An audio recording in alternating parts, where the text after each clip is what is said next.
Cheers, everyone. Dave Brown here with the New Populist. Thank you again for joining me. So, RFK Jr., he is getting the Donald Trump treatment. And what is that? Well, this is when you say something that is controversial, that is against the mainstream establishment or the mainstream narrative, and the media will take what you said, and they will remove context, they will misconstrue it to make you look as crazy as possible so they can call you a nut job and a conspiracy theorist. And their attempt is to tear you apart, destroy your credibility. And that is what they're trying to do with RFK Jr. with his comments on COVID 19. So I want to go through what he said and break it down and let you decide if what he says is as crazy as the media made it out to be. And this is not a pro RFK Jr. thing or anti RFK Jr. thing. This is me just trying to give you all the facts so we can decide if RFK is the nut job that they say he is. But before I get to that, real quick, I want to play a clip from Capitol Hill today because RFK Jr. was testifying about censorship, and ironically, the Democrats, led by Debbie Wasserman Schultz, try to censor him. Check out this clip right here. I'd like to raise a point of order. She's Young lady, total, by say the a point of way. order. Point of order pursuant to House Rule 11, Clause 2, which Mr. Kennedy is violative of. I move that we move into executive session because Mr. Kennedy has repeatedly made despicable anti-Semitic and anti-Asian comments as recently as last week. Nice Rule hair. 11, Clause 2 says, whenever it is asserted by a member of the committee that the evidence or testimony at a hearing may tend to defame, degrade, or incriminate any person, or it is asserted by a witness that the evidence or testimony that the witness would give at a hearing may tend to defame, degrade, or incriminate the witness, and it goes on. Mr. Kennedy, among many other things, has said, I know a lot now about bioweapons. Well, let's stop the clip right there. But that's the Democrats trying to censor RFK Jr. And of course, again, the irony here, he's testifying about government censorship, but that's where we're at today. So now let's go to the comment by RFK Jr. I will stop on occasion and go through what he said in more detail. Need to talk about bioweapons. The level, I know a lot now about bioweapons because I've been doing a book on it for the past 2.5 years, and you know the technology that we now have to develop these microbes, we've put hundreds of millions of dollars into ethnically targeted microbes. The Chinese have done the same thing. So let's stop there. He is saying that we, the United States, have put money into ethnically targeted microbes, and the Chinese have done that as well. And the problem is the Chinese and the United States, neither country or government will admit to doing that openly. But if we're to be rational, logical, based on what the government has done in the past, what they've lied about, is it really that ridiculous that either government would be doing those sorts of research? And in fact, the funny thing is, both governments accuse the other government of doing it. So we have this article, Newsweek, Pentagon making race-specific bioweapons to target citizens, China says. So China's claiming that we are doing it, and we're claiming that China is doing it. Here is an article from the National Review. The coming threat of a genetically engineered ethnic bioweapon. And Paul Dabar, Undersecretary of Energy for Science during the Trump administration, writing in the Wall Street Journal last week, and this is this National Review article is from April of this year, and quoting here the Wall Street Journal, and the Wall Street Journal is a mainstream accepted newspaper, so this is not some right-wing rag somewhere. But in the Wall Street Journal, he says this. Around 2017, the Energy Department's national laboratories started having significant concerns about biosecurity with regard to China. A Chinese general who was head of the National Defense University in Beijing publicly declared an interest in using gene sequencing and editing to develop pathogenic bioweapons that would target specific ethnic groups, which may be the most evil idea I have ever encountered. Taking note, the Commerce Department ordered export restrictions of potentially dangerous biotechnology to China, but the NIH and NIAID refused to believe that there was any risk involved in collaborating with Chinese labs. Their indiscriminate commitment to open science blinds them to threats, even when a country like China is open about its intentions. Now, we know that Dr. Fauci was funding gain-of-function research in China through a cutout. So his agency gave money to another company that funded the research. So there's a workaround here, because here in the United States, there is a ban on gain-of-function research. So here he's saying, Paul Dabar, in this article in the Wall Street Journal, that the scientists in our country are blind to it. And I don't think that's really what it is. I think they're just not good people. I look at Anthony Fauci. I don't trust that guy. Why would you? He's lied a million times. But he's saying here that China is trying to develop ethnic bioweapons. It goes on. The Chinese general that Dabar is referring to is Zhang Shibo. Biology is among 7 new domains of warfare discussed in a 2017 book by Zhang Shibo, a retired general and former president of the National Defense University, who concludes, modern biotechnology development is gradually showing strong signs characteristic of an offensive capability, including the possibility that specific ethnic genetic attacks could be employed.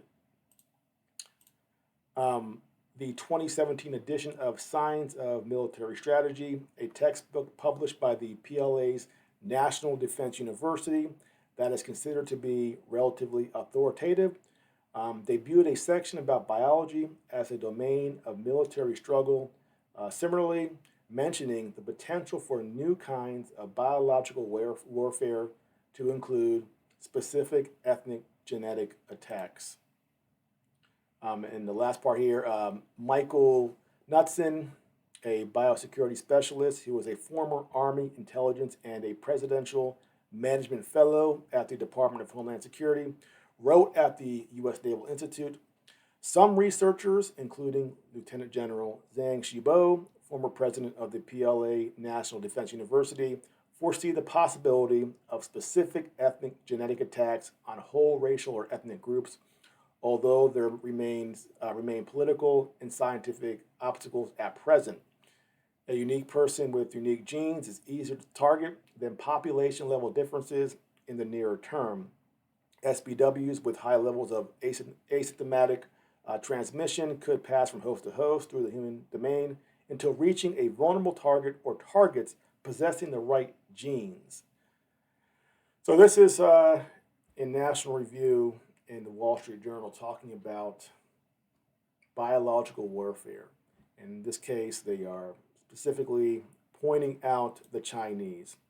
Now, I will say, I think it goes both ways. If China is doing it, or if we're accusing China of doing it, you can be damn sure the United States is doing the exact same thing. So RFK is saying that we are developing ethnically targeted weapons. Is that far-fetched? I don't think so. But let's continue. In fact, COVID-19, there's an argument that it is ethnically targeted. COVID-19 attacks certain races disproportionately. The races that are most immune to COVID-19 are because of the structure of the genetic structure, genetic differentials among different races of the receptors of the ACE2 receptor. COVID-19 is targeted to attack Caucasians and black people. the people who are most immune are Ashkenazi Jews and Chinese. So let's stop here. And an important distinction, he didn't say this is the case. He said there's an argument, saying it's a possibility. So the media often reports him as, him as saying, this is what he said. He said this is it. No, he didn't say that was, 100%. He said there's an argument here. But what is his basis for saying this at all? Well, there was a paper back in 2020, and it's titled New Insights into a Genetic Susceptibility of COVID-19 and ACE2 and TMPRSS2 polymorphism analysis. And the background here says coronavirus disease 2019 caused by the severe acute respiratory syndrome, coronavirus, has now been confirmed worldwide. Yet COVID-19 is strangely and tragically selective. Morbidity and mortality due to COVID-19 rise dramatically with age and coexisting health conditions, including cancer and cardiovascular diseases. Human genetic factors may contribute to the extremely high transmissibility of SARS-CoV-2 and to the relentlessly progressive disease observed in a small but significant proportion of infected individuals, but those factors are largely unknown. Now, the study goes on to say this, and this is the interesting part. We found that the distribution of deleterious variants in ACE2 differs among 9 populations, specifically 39% and 54% of deleterious variants in ACE2 occurred in African American and non-Finnish European populations, respectively. Prevalence of deleterious variants among Latinos, East Asians, Finnish, and South Asian populations was between 2 and 10%, while Amish and Ashkenazi Jewish populations do not appear to carry such variants in ACE2 coding regions. So this is what he was basing his comments on. A study here showing that certain populations, their ACE2 receptor was more susceptible to COVID-19 and developing severe COVID. Now, this study was from 2020, and it's right now it's 2023, obviously. As the study points out, there are other variables as well. Your age, your weight, pre-existing cardiovascular disease. We know now as well that vitamin D, if you don't have a lot of vitamin D, you're more susceptible.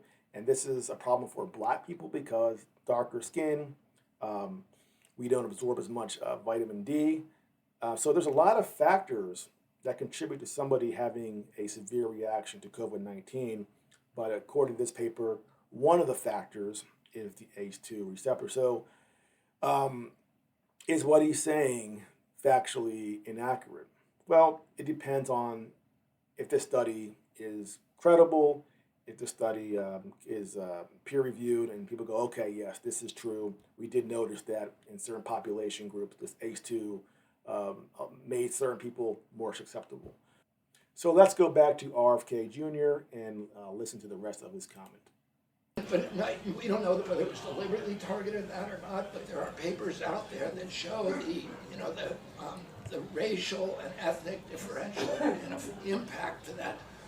We do know that the Chinese are spending hundreds of millions of dollars developing ethnic bioweapons, and we are developing ethnic bioweapons. That's what all of those labs in the Ukraine are about. They're collecting Russian DNA, they're collecting Chinese DNA, so that we can target people by race. Now that last part there is the one where I go, yeah, I don't have or can't find evidence for that.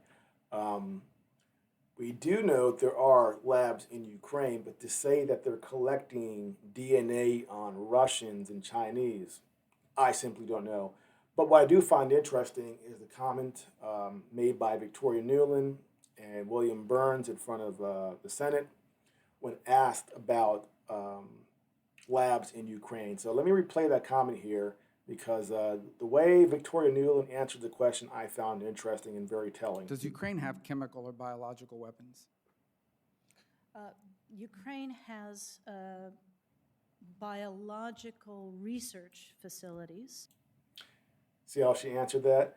Ukraine has biological research facilities. That is what someone does when they're trying to step around something. The answer should have been, "Oh, there's labs there, just doing regular research." But when she answers it that way, that's very suspicious.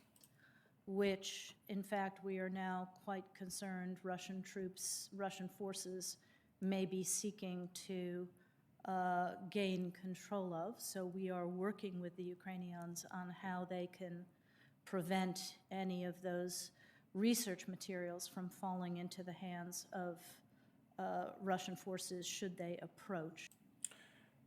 And what I find curious here as well is Russia has their own labs, their own biological research. What kind of research would the United States be putting in Ukraine, one of the most corrupt countries in the world, that would be so valuable that we wouldn't want to fall into the hands of Russia? What could possibly be there? If they're just doing basic research on trying to cure diseases, what could possibly be there that they're concerned that Russian forces might take control of these labs? Again, that's another tell that what's there isn't quite as innocuous as they would like us to believe. What I think got some people fired up is when she said, we're worried that the Russians will get a hold of these facilities, because that implies that there's something in those facilities dangerous. So I don't know if you could shed some light on how there can be things in a lab that are dangerous, but they not be weapons labs. Yeah, all I would say, Senator, is that the danger here, it seems to me, is the capacity the Russians have developed and that they've used in the past, and their interest in trying to create false narratives here as well. To the best of my knowledge, well, you have to be careful about Best of my knowledge. any of those substances you've talked about, which you see in public health or research systems around the world for civilian purposes. Well, you have to be careful about that. That is in no way akin to the kind of threats that would be posed by, weapons research and development. Well, if there's anybody you ought to trust, it is the director of the Central Intelligence Agency.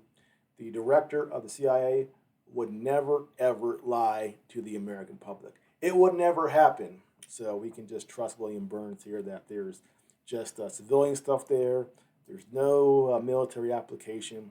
Go back to sleep. So, that is the comment by JFK. I gave you the context. You can believe what you want. Again, I'm not promoting it, JFK, or saying he's right or wrong. I'm just saying, looking at his comments in the whole and giving context, not as crazy as the media would make it out to be. Certainly, I would say this about RFK Jr. He will say things where he has to know that what he's saying is controversial. And perhaps he could be more careful in how he states things in order not to give the media all this ammo to come after him. So perhaps in the future, what RFK could do is just be a little more careful in his wording. And this is one of the things that Trump does as well, where it's like, if he just stated a little differently, he would prevent the media from being able to take it and turn it on him. And I would like to see RFK Jr.'s campaign be successful. I think for Democrats, I think he's clearly the superior choice to Joe freaking Biden. So going forward for him, be a little more careful, because they will prey on everything you say, the mainstream media, and look for the smallest thing to twist, to misconstrue, to take out of context, to destroy you. And that's what they're trying to do here with RFK Jr. And I do not want to see that. Well, that's it for now. If you are new to my channel, please like and subscribe, and I'll see you next time.